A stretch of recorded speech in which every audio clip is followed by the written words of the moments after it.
tanim na kumpol-kumpol. Dahil kakainin natin ito ng hindi pa gaanong mature na halaman. Ayan, kumpol-kumpol. 2 araw na itong naka-transplant at doble na yung kanyang nilaki. Ibig sabihin, pag 1 linggo pa ito ay gayon na rin kalaki. Kaya kumpol-kumpol para makatipid nitong tabon, takip. At yung takip ay tamang-tama, nakakapasok yung hangin. At yan o, kumpol-kumpol siya. Tingnan nyo, ganda o. Yan, pwede nang kainin yan kapag talagang marami at hindi nyo ibibinta. Yan.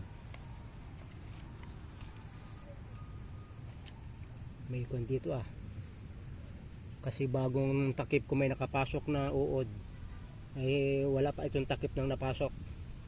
Madaling i-manage. Bago ko matakipan ay may uod na yon. Kasi hindi man nakakapasok dyan yung paru-paro na maliit. Kaya kumpul-kumpul. Tingnan nyo yan, talagang kasarapan yan. Pag may bibili sa inyo ay 1 kumpul, 30 pesos. Kaya yung 1 square meter, talagang malaki ang kikitahin nyo sa wala pang 1 month. Dahil bago ninyo ilagay dyan yung mga 10 araw na. At pag 10 araw na, mga 2 weeks, kaya lagi kayong merong reserve na ipapalit. Ito ang aking ginagawa.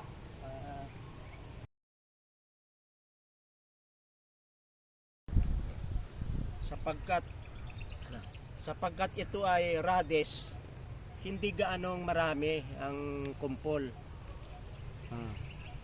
Mga 4-5 lamang sa isang butas. Kaya tayo.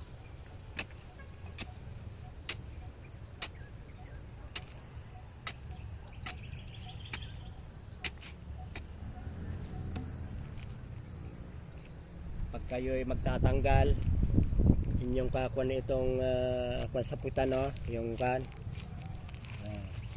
at inyong pipisiin.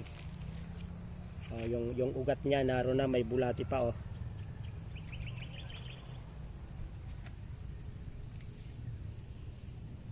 At yan, pwedeng lumaman yung 5 na yan. At saka maganda rin yung dahon yan. Ito ay 3.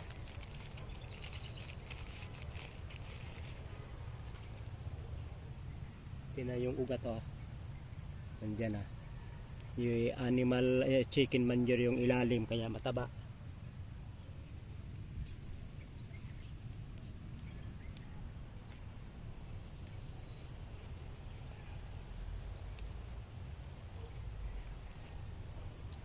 Saka ito'y nakakain yung dahon na parang pitsay at mustasa.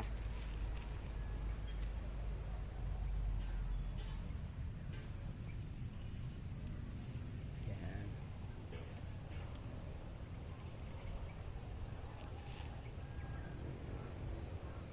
Kaya kahit ganyan yan, mapapalaman natin yung 4 na yan magkakatabi. Madalang.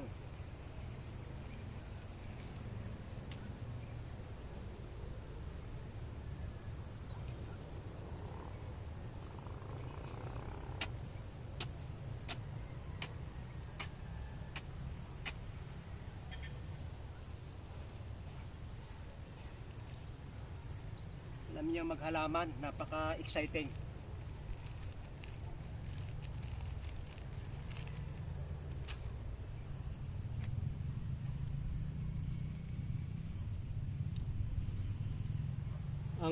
Ang laman ng radish ay lumulutang. Ang laki niya ay pailalim at pataas.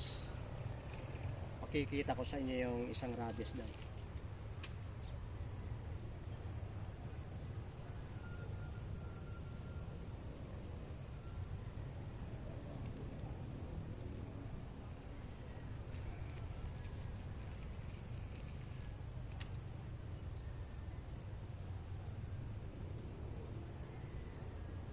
Kaya mahalaga yung ipupunla muna ninyo.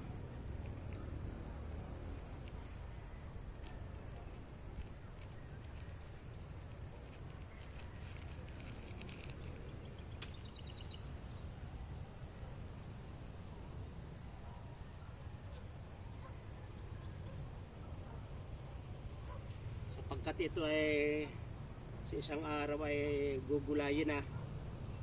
Hindi ko na ba't kulang yung pantapon ko eh.